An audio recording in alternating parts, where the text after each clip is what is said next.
meus queridos, mais um vídeo da série aqui Conhecendo FIIs. Já aquele disclaimerzinho básico, isso aqui não é uma recomendação de compra, nem uma recomendação de venda. Isso aqui são apenas informações que eu passo para vocês com base nas análises que eu faço para a minha carteira. Então eu mostro para vocês como que eu escolho os meus FIIs, que critérios eu utilizo para esse tipo de análise, e aí vocês usam essas informações para vocês como uma segunda opinião, uma terceira opinião, para ver o que é relevante e o que não é. Mas nunca é uma recomendação de compra. E hoje eu vou falar sobre o JSRE11, um fundo imobiliário aqui gerido pelo Safra. E aí, aquilo que eu sempre falo nos vídeos do Conhecendo FIIs, quando o banco, a gestora, a administradora disponibiliza um site específico para o fundo imobiliário, isso daí já me deixa muito feliz, já é um ponto positivo, porque facilita a nossa análise, facilita a gente ali a pegar as informações do fundo. E essa daqui, vou deixar lá na descrição o link, aqui na descrição do vídeo, o link para esse site aqui do Safra, direto para a página do fundo, e aqui você já tem algumas informações sobre o fundo imobiliário. E aqui você vai ler, né, o que é relevante sobre fundos imobiliários, eles explicam basicamente ali, só que eu deixei nessa página geral deles para mostrar uma coisa para vocês. O que eu sempre falo? Que a gente tem que buscar fundos pelas características dele, né, os fundos imobiliários, fundos de renda. Minha opinião é essa, que eu quero fundos imobiliários para geração de renda, renda no presente e principalmente no futuro. Então, quando eu procuro esse tipo de ativo, esse tipo de investimento, eu não me interesso por fundos de desenvolvimento, que são aqueles que investem na construção de imóveis, e nem invisto em fundos, que está mais aqui para o final, de compra e venda, que são aqueles que especulam com a compra e venda de imóveis comerciais. Esses dois tipos de fundo não me interessam. Quais que me interessam? Os fundos de renda, que são a maioria, né, que são aqueles de lajes corporativas, shoppings, de logística também. Os fundos de fundos, os FOFs, esses já me interessam um pouco menos hoje em dia, tá? Eu tenho ali na carteira um, mas eu estou me desfazendo dele aos poucos. E os fundos de papel, que também são interessantes, tá? Então, queria botar isso aqui só para vocês verem que existe essa diferença, reforçar isso, são os tipos de fundo que eu procuro e os tipos de fundo que eu não procuro. Mas aí passamos direto para a página aqui do fundo, do JSRE11, deu uma gaguejada aqui, mas vai pro ar. As informações gerais aqui do fundo imobiliário, aqui já me chama atenção uma coisa. Ele é classificado como um fundo híbrido de gestão ativa. Gestão ativa, ponto positivo para a gestora. Fundo híbrido, temos que entender melhor o que ele quer dizer com isso. E aí, nessa própria explicação que ele diz, dentre outros, falando sobre os investimentos do fundo, previstos no parágrafo 1º do artigo 7º do regulamento vigente do fundo. Ou seja, aqui vamos ter que ter um trabalhinho um pouquinho mais burocrático de olhar o regulamento. Eu já abri o regulamento, que não é nessa página aqui, é nessa. E esse daqui é o regulamento do fundo. Então vamos lá, deixa eu ver aqui qual que era. Parágrafo 1º, artigo 7º. Então vamos procurar o artigo 7º, já vim nele. Políticas de investimento. São aplicados pelo administrador, remuneração superior à rentabilidade-alvo, aumento patrimonial. Ok, o fundo terá, por política básica, ganho de capital. Bom, aqui o interessante é a parte de oferir rendimentos. Esse ou ganho de capital, acho que está aqui só por uma questão de deixar essa liberdade para o administrador, tá? Mas um fundo de renda é o que nos interessa. Essa questão de fundo híbrido já deixa ali a gente com um pezinho atrás, né, com relação à administração. A gente tem que ser um pouco mais cauteloso. É o que eu falei, a gente sempre busca fundos com o objetivo de renda, tá? Esse aqui não é o caso, já é algo que talvez me deixe desinteressado por esse investimento, mas vamos seguir aqui olhando as características para ter certeza do que a gente está vendo. Os ativos alvos, blá blá blá blá blá. Ó, aqui ele fala sobre investir em quaisquer direitos reais sobre bens imóveis, ações, debêntures, bônus de subscrição, ok, ações, cotas de fundo de investimento, certificados de sei lá o que, cotas de outros FIIs, isso aí normal, a maioria dos FIIs faz isso.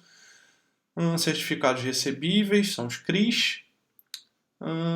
letras hipotecárias, letras de crédito imobiliário e letras imobiliárias garantidas. Ou seja, eles têm aqui muitas coisas que não estão necessariamente relacionadas ao mercado imobiliário. Então, o que eu falei, híbrido, não é renda, vem aqui essas características, acende para a gente um certo alerta de para onde vai a administração, a gestão desse fundo. A princípio já não me interessa, mas vamos seguir aqui. Página aqui dando um bugzinho, não é do meu computador, tá? É da página. Não sei porquê, deve ser por causa desse vídeo aqui no meio, mas ok.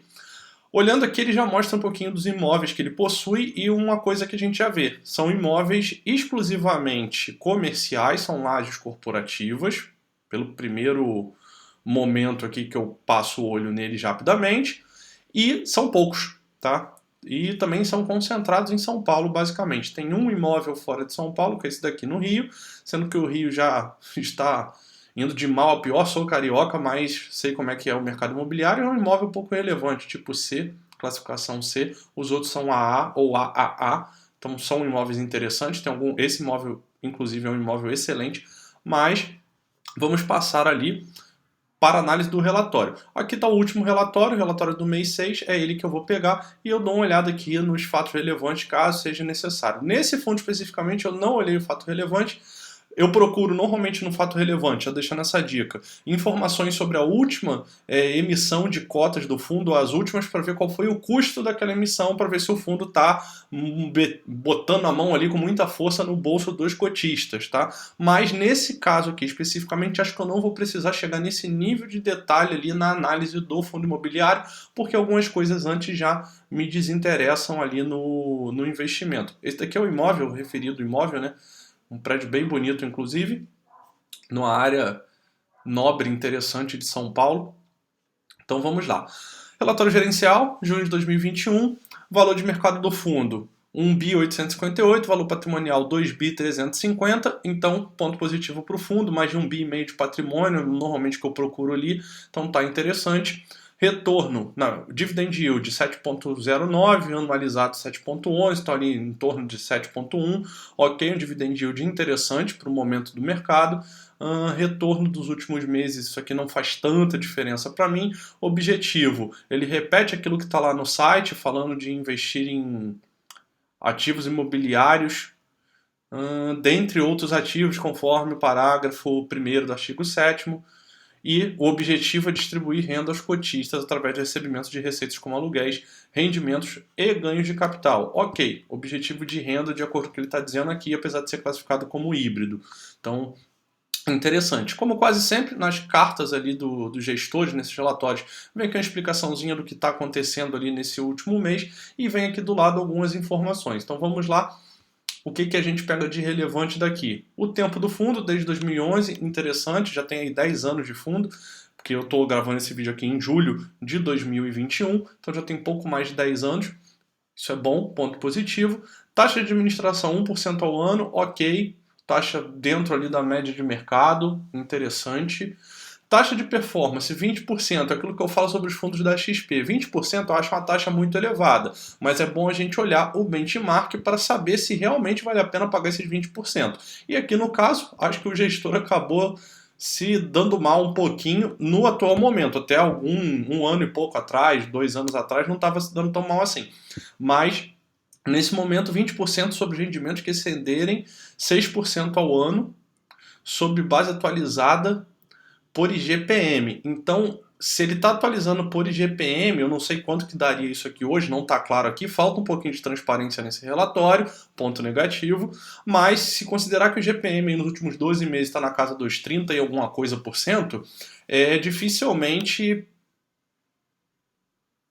eles vão conseguir cumprir isso aqui, tá? Porque, enfim, eu teria que ver quanto está esse número, mas é aquilo que eu falo, se as informações estão difíceis de serem encontradas, talvez seja melhor já investir em outra coisa, porque não é para ser difícil, os gestores têm que ter essa noção de que eles têm que deixar as coisas bem claras, transparentes e ali disponíveis para a gente de maneira fácil. Se ele precisa de mais do que 15 minutos para achar todas as informações que você precisa sobre um fundo imobiliário, para mim já está errado, tá?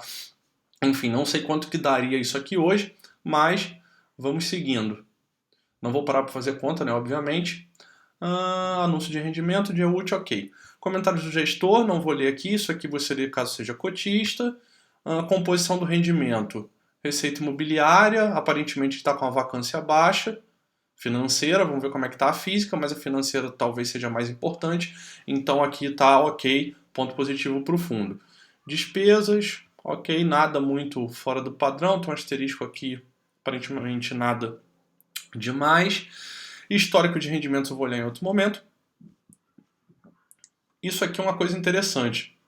O fundo, por esse gráfico aqui que eles mesmos apresentam, está perdendo para o IFIX. Não é nada muito inesperado, levando em conta que ele está ali muito no segmento de lajes corporativas, que é um setor que está apanhando bastante aí por causa da questão da pandemia.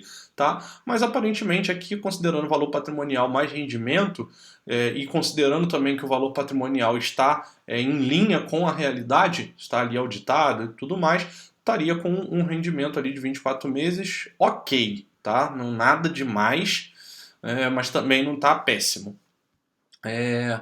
Volume negociado, ele tem liquidez, é um dos maiores fundos listados na B3, pelo que me consta. Se eu estiver falando alguma bobagem, me informa aí embaixo. Liquidez mensal tem caiu um pouquinho. Em março teve um evento aqui, não sei o que foi, talvez eu procure, talvez não. Carteira. Isso aqui é questão de diversificação. Como eu falei, eu tenho 1, 2, 3, 4, 5 imóveis apenas, está bem concentrado naquele prédio que eu falei que é o prédio mais interessante, Tower Bridge Corporate. 43% da carteira está ali e 93%, quase 94% do fundo está dentro desses imóveis. Você vê que ele está concentrado em São Paulo, só tem 0,34% da carteira aqui no Rio de Janeiro.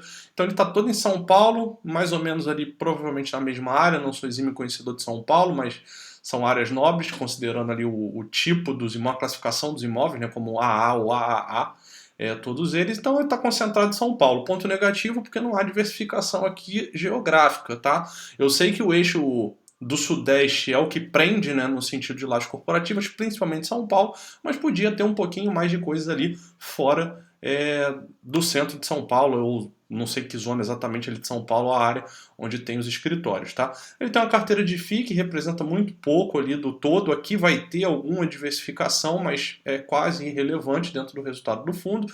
Não vale a pena ficar olhando. Tem um pouquinho de dinheiro em caixa, 25, 26 milhões, é ali o capital de giro do fundo. E uns valores a receber, provavelmente são aluguéis que já venceram, ou melhor, que estão a vencer. Tá? Patrimônio, já falei dele. Composição, imóveis, ok, é o que se espera. Isso aqui não faz tanta diferença. Reajuste dos contratos, a maioria pelo GPM, interessante, ponto positivo. Receita por imóvel, como era de se esperar, está bastante concentrada no Tower Bridge, ele é 43% do fundo. E em patrimônio, então é 47% em receita. Como é uma torre que eu imagino não esteja alugada apenas para um locatário, isso talvez não seja um problema tão grande, mas acaba que o fundo fica muito concentrado em um prédio só, tá? Então você vê que um prédio só representa quase 50% do resultado. Apesar de ser um excelente imóvel, isso do ponto de vista de gestão de risco não é tão interessante assim se você, por exemplo, só tiver esse fundo imobiliário na sua carteira. Se ele for um entre diversos, aí ok, não teria tanto problema. O setor dos inquilinos está relativamente bem diversificado. Olha aí, vídeo com direito a espirro. Que beleza. Não vou cortar, tá? Sabem que os vídeos que eu gravo aqui, gravação de tela, não é nem por preguiça. Eu prefiro deixar eles limpos ali no direto, gravado para vocês verem realmente como é que eu vejo as análises, quanto tempo eu levo. Normalmente quando eu olho aqui os documentos dos fundos, eu estou olhando a primeira vez ou estou olhando a segunda porque eu olhei rapidamente antes só para saber sobre o que eu ia falar ali para vocês, mas eu não me aprofundo antes na análise. Esse fundo, por exemplo, até 20 minutos atrás, quando eu parei aqui para pensar nesse vídeo, eu sequer conhecia, tá? Então, por isso que vai direto. E aproveitando, se você ainda não é inscrito, se inscreve aí no canal para eu trazer cada vez mais vídeos. Sei que eu estou ausente aí nas últimas semanas por questões de trabalho, mas vou continuar trazendo e estou pensando em breve começar a gravar esse tipo de vídeo também para ações ou para empresas, né? Na verdade, não necessariamente ações. Se você acha isso interessante, me diz ali, porque se tiver um interesse dos inscritos e das pessoas, dos espectadores, por assim dizer, do canal, eu passo a gravar. Beleza? Então, maiores inquilinos. O maior inquilino tem 12, 13% aqui, ok. A diversificação quanto a inquilinos está ok, tá interessante. Ele vem aqui falando dos imóveis novamente, deixa eu ver se eu perdi alguma coisa aqui. Não, as informações mais relevantes eu falei, e aí vem falando sobre os edifícios. Como eu imaginava, não tem só um locatário nessa torre gigantesca, tem diversos, então aqui ele cumpre a diversificação, só que é o que eu falei, ele fica preso a apenas um imóvel, tá? Apesar da diversificação de inquilinos estar decente aqui, você tem algumas empresas grandes, Salesforce, Fleury, Banco Toyota, Zurich Santander, DocuSign, Bridgestone, são algumas empresas que eu conheço, são empresas grandes, então são empresas confiáveis, né? Inclusive sou acionista de algumas delas, na verdade só de uma, de Fleury, pelo que eu vejo aqui. Enfim, são empresas interessantes, a vacância física do imóvel é bem baixa, 4,8%. Aqui não está dizendo a vacância financeira, pelo que eu vi lá em cima é 6% no total do fundo, não só sobre esse edifício. Aqui vem o segundo edifício, que também tem diversos inquilinos, diversos locatários. Vacância física aqui já está alta, 21%. Enfim, não chega a acender tanto um alerta, porque dentro da vacância total do fundo não é nada muito relevante, mas pensando no prédio exclusivamente, passa a ser algo um pouquinho preocupante. Tá? Nesse outro prédio, sem vacância, mas só tem 2 inquilinos, isso acaba deixando o imóvel um tanto quanto arriscado, não é um imóvel pequeno, porém não é um imóvel pequeno, tem diversos andares aqui, não vou contar quantos que são, e só tem 2 locatários. Isso aí também acende um sinalzinho de risco ali quanto à diversificação. Esse aqui, Paulista, como é que é o nome? Edifício Paulista, tem alguns inquilinos proprietários, vacância 27%, bem preocupante, já na casa quase dos 30%, e o edifício Praia de Botafogo, ele tem 3 lajes ali, alugadas para 2 locatários apenas. Aqui o portfólio consolidado, ok, isso aqui é a parte interessante que eu queria ver, na verdade. Vacância física das lajes 12,3, total do fundo 11,9, vacância financeira 9,1 total. Então, vacância aqui financeira não está nada absurda, física também não, mas a financeira eu acho que é mais importante nesse momento. Sobre as posições de FIIs, como eu falei, 5% só da carteira não é tão relevante, trazendo um pouquinho de diversificação para o fundo, mas nada que vá fazer muita diferença no longo prazo. E o relatório já se encerra. Aqui o regulamento, não vou olhar, não vou me aprofundar mais sobre ele, venho aqui para a página do Status Invest. Eu já olhei as informações aqui que eu queria nesse relatório do Safra, já digo que eu não investiria nesse fundo, nesse momento ele não cumpre os requisitos que eu procuro para os meus fundos imobiliários, mas de qualquer forma, a fim de mostrar para vocês como que eu analiso as informações aqui no Status Invest, vou mostrar aqui essa página. Então, venho aqui abrir, já está o JSRE11, eu vejo dividend yield 7,68, a gente sabe lá pelo relatório que na verdade ele é 7,1, né, atualizado. Veja aqui o desempenho dele no máximo de período de tempo que eu consigo olhar aqui rapidamente. Não está com desempenho grande coisa, mas isso aqui tem relação com a pandemia, ele deu uma recuperada ali depois da grande queda, né, de março do ano passado, e depois vem caindo a performance desse fundo. Obviamente, por causa disso, o preço sobre o valor patrimonial está bem descontado, 21% de desconto aqui, o valor patrimonial dele seria 113 por cota, está 89. O valor em caixa não é tão relevante, aqui os últimos rendimentos, também eu pego aqui o máximo possível, você vê que vinha com algum nível de estabilidade e quando chegou em 2020, obviamente, questão de pandemia novamente, ele caiu, mas já se recuperou e agora está apresentando em 2021 estabilidade novamente, então ele locando ali o que está disponível, né, dentro do portfólio, vai acabar subindo um pouquinho esses rendimentos aqui e tende a ficar estável, aparentemente é um fundo estável, isso aqui é um ponto positivo para ele. O dividend yield, né, anualizado real está 7,1, que eu já fiz essa conta, e também está lá no relatório. É um dividend yield interessante, levando em consideração ainda o setor de lajes corporativas, que acho que estão com dividend yield menores do que esse. Aqui ele se posiciona como híbrido, é realmente o que está lá no regulamento, mas ele é na prática um investimento, um fundo imobiliário de lajes corporativas, está nesse momento, no momento da gravação desse vídeo, isso pode mudar com o tempo, já que o regulamento permite. E aqui no Status Invest fala mais traz mais algumas informações sobre diversificação e sobre os contratos de aluguel. ok? Então não tem muito mais o que falar.